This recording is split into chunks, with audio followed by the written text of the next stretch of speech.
with and without the ball, Manchester United, and we saw that last week as well on this show. We highlighted that. But we just want to get into sort of the first 2 goals of the game. They've got a lot of similarities, really. And what you've got is, as a lot of teams do, but this back 3 with Zubimendi, a central midfield player, dropping in between the 2 centre-backs. It splits the centre-backs, which means Arsenal have a lot of rotation in terms of the players. So you have Zubimendi in that position, and then we see the positions of the full-backs. So as soon as your back 3 splits like that, your full-backs can either go really wide like wing-backs, or they get in the pockets. Carragher and Timber. We see this a lot with Arsenal. But I just want to have a look at sort of Manchester United and how they sort of dealt with this as well. So as this ball comes across, and this is what I'm talking about with courage. So when Manchester United were in this deep block, you've got players, as I said, between the lines. He now makes us move out wide. Bryan Mbeumo there goes to press. OK, he jumps there. He doesn't stay with him. The idea is to go and press and be aggressive there. But, obviously, Carragher in that position is now looking to play the ball into the box. And who is in the centre-forward position? The full-back. We've highlighted this a lot with Arsenal and with the full-backs and the rotations. So that is a positive for Arsenal. But you can see the intention for Manchester United was to be brave and try and press and jump to centre-backs rather than staying just with full-backs. But you see Timber in there. He's up against Martinez. He gets an own goal just because of the actual size and power of Timber. Martinez can't move him. But we're going to look at a situation where Arsenal are building up here with a back 3. And this time Timber's in the back 3. We sense see a little rotation differently with Zubimendi. Can't get on the ball, so he now wants to get into the back 3. And again, just a little bit of a rotation, a little bit of movement from players.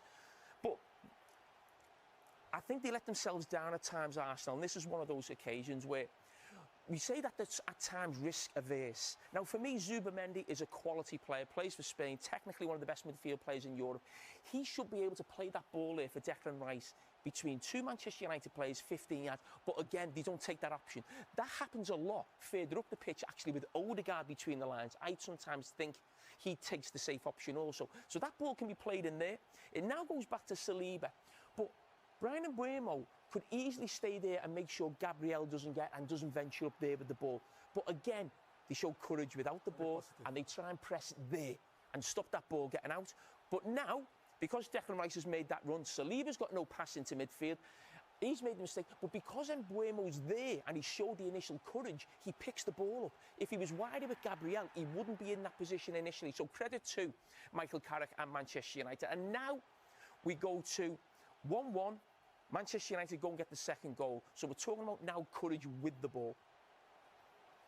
So as I said, they've pushed Arsenal back.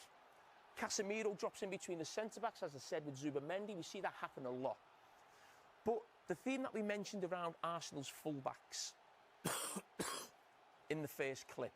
So what you've got now is a situation where Dorgu comes in off the line. Brilliant play with Fernandes, absolutely fantastic in a tight area. It's not handball. He gets a chance to shoot. But as we mentioned with Arsenal's full-backs, the courage with the ball, sure. And Dalot, high up the pitch, 25 yards from goal. But also, it's not just them. There's now 6 players so close to the Arsenal goal. They're away from home against a team who are better than them, and it's 1-1 in the second half.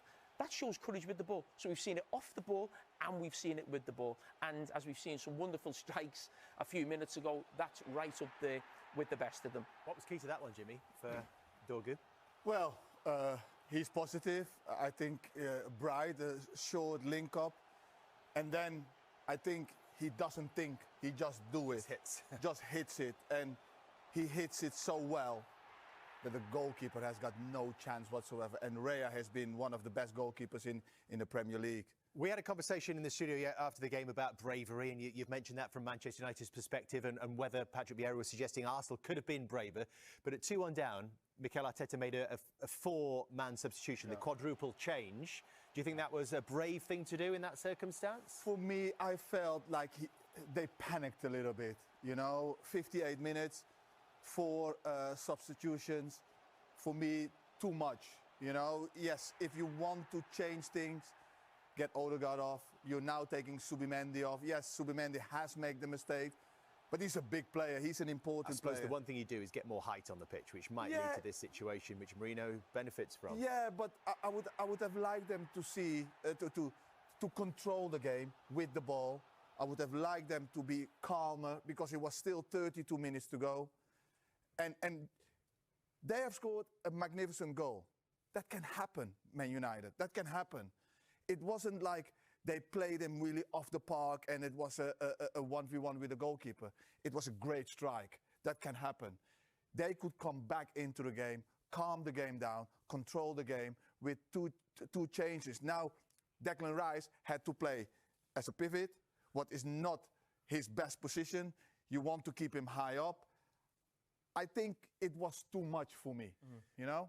Do you know, it was a real surprise. It felt a big surprise in the stadium yesterday, Jamie, having got level, that suddenly they would go and concede 2 minutes, 58 seconds later with a team that are so big on control, with a coach who's so big on control. So what happened? But I'm talking about courage again. Bringing Sesko on. I think he comes on for Dorgu. Dorgu's a wide player, you bring a centre-forward on. Them centre-backs win everything. He keeps it alive. So that was courage from the manager, bringing Sesko on, again, away at Arsenal. But when I talk about quality and courage as well, I'm going to look at actually 3 Manchester United players here up against, 6. That's a training session. The 6 players will never let the 3 players get out of there unless you're talking about real quality and almost genius to get out of there. Yeah. You put that session on as a coach, Jimmy, you'll know that as a coach, you're not getting out of there. But Manchester United do. And who's involved in it? Bruno Fernandes has been at the heart of everything since Carragher came in. And he has been with every United manager, but certainly in this number 10 position now. So you run it on here, and the football, as we saw with the Dorgu goal, is absolutely fantastic. Mainu, brilliant. And then Jimmy, take over. That's a Jimmy Floyd Hasselbaink goal. Look, he does everything so well. Mainu utilizes him, releases him, and now he comes in a position where he can use Gabriel as like the wall and puts that in a corner, curl it as hard as possible. He doesn't even look up though, Jimmy. Does he know where the goal is and how? Yeah, because the goal doesn't move. He knows exactly, a striker knows exactly where that goal is. When you turn, when you are going in the half turn and you're now running, you know, you just know, the feeling is there. You just have to hit it with the inside of your foot as hard as possible. Hopefully it hits the park a little bit, it goes even harder, and the goalkeeper has got no chance, and that's what it is. Has the United transformation surprised you, Jamie? Oh yeah, in those 2 games, of course it has, yeah. Because of the nature of the opposition. I didn't think it takes an awful lot to improve Man United because the bar was so low. You know, you're talking about a manager there bringing on Sesko and showing courage. I mean, we were watching Manchester United bring a centre-back off every game and bring a centre-back on. Yeah. You know, we watched them a few weeks ago in this studio against Everton, against 10 men, still staying with the same system. So I think when Ruben Amorim lost his job, I said he's barely shown he's a competent Premier League manager in his time at Manchester United. So for a manager to come in, and Carrick's done brilliant, but to play players in the right position, ask certain things, show courage as Manchester United should, it would improve things, no doubt. But to beat Manchester City, to beat Arsenal away, is beyond his, and I'm sure every Manchester United supporter's wildest dreams. I think it's helped that Steve Holland has come through as well, you know, with Carrick. Someone you work with very closely. Somebody I worked with very closely. What influence will he be having on the team? But Shaw and Maguire has worked with them. So they're seeing him coming through. It's a familiar face. They know how he works. They know what he's like. He will have made them more solid. He will have organized them with Carrick. He will have a game plan. Of course, Amorim will have a game plan as well. But he knows their strengths of those players. And it's for a player to see somebody coming through the door is believable, you know. So it helps. And Sesko, I think that is one of Steve Holland's strengths. It's put Sesko in, put the pressure up there, get the ball as far away from our goal. Let's play in their half. Yes, it's brave, but it's intelligent as well, because they now have to keep a lot of players behind as well. A lot of discussion about Arsenal's attacking prowess as well in the wake of that game. Yes, they scored 2 goals, but again, the forwards didn't contribute to those numbers.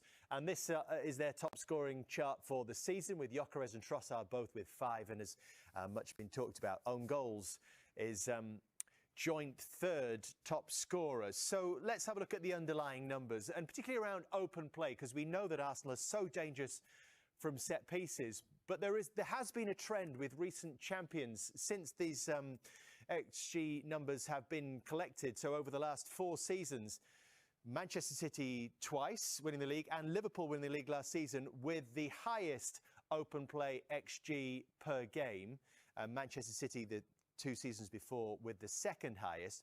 Arsenal right now with 1.12 open play XG per game ranks 5th highest in the Premier League.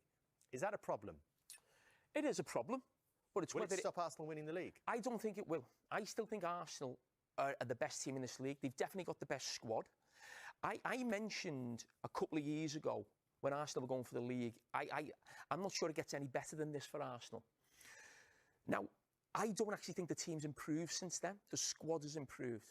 But there's no doubt Manchester City and Liverpool have dropped off. So I actually think this Arsenal team, even though it hasn't improved in the last 2 years, can go on and win the league. I just think they need not to panic the situation that they're in. Go to Leeds next week and get the result that you should get. But the thing I would say is when people look at this, there's a lot of criticism around Arteta. We say he plays with the handbrake on. But listen, there's no problem with that. I've said for years, if he's going to win the league, he's going to win it like Mourinho. He's not going to win it like Pep. That's the way he's going to go about it. Who cares as long as you win? And I still believe they will win. So there's no big deal about the way Arteta goes about it. But what I would say is Arsenal, and I've always felt this would stop them winning the Premier League, but I don't think it will this season. They don't have a genuine superstar at the top end of the pitch. They don't have someone who's going to do what Salah did last season, or what Haaland did for Manchester City, or what a Hazard did for Chelsea. They lack that player. And what's really interesting is halfway through the season, or if you picked it right now, I picked a team of the season so far. When have you ever seen a team at the top of the table who've been top by 6 or 7 points, but if you were picking the best team in the Premier League so far, you wouldn't have one of their players in the front 4? That is not normal. That would never happen. The best team in the league would always have at least 1, maybe 2 players in the team of the season, and Arsenal don't have that right now. And that plays into the fact that they don't have a genuine superstar, as I said, at the top end of the pitch. Listening to Jamie Carragher and Jimmy Floyd Hasselbaink, the conversation around Arsenal versus Manchester United went far deeper than just a spectacular goal or a big away win. Carragher's main theme was courage, and he was spot on. Manchester United showed bravery without the ball, jumping out of their block to press Arsenal's build-up, and with the ball, committing bodies forward even when the game was level away from home. That's not normal behavior for a team that's been fragile for months. Jimmy Floyd Hasselbaink added an important striker's perspective. His point about the goal itself was simple but crucial: no hesitation. The shot comes from instinct, confidence, and belief, something United's attackers have clearly rediscovered under Carrick. You don't think, you just hit it.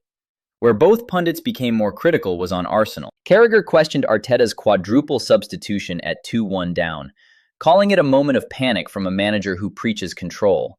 Hasselbaink agreed in principle. Arsenal lost composure instead of regaining it. Removing Zubimendi and forcing Declan Rice deeper stripped Arsenal of calm in the middle when they still had time to dominate the game. The most uncomfortable truth came from the stats discussion. Arsenal's open play XG ranking 5th in the league doesn't match a dominant title leader. Carragher's line was ruthless but fair. Arsenal don't have a genuine superstar attacker, someone who decides games when structure breaks down. Hasselbaink didn't dismiss Arsenal's quality, but he reinforced that idea indirectly. Great teams need moments of individual conviction, not just system efficiency. Right now, Arsenal rely on organization and set pieces more than spontaneous brilliance. Both pundits still believe Arsenal can win the league, but the warning was clear. If control slips, Arsenal struggle. If chaos arrives, United now embrace it. That contrast, composure versus conviction, is why this result felt bigger than just 3 points.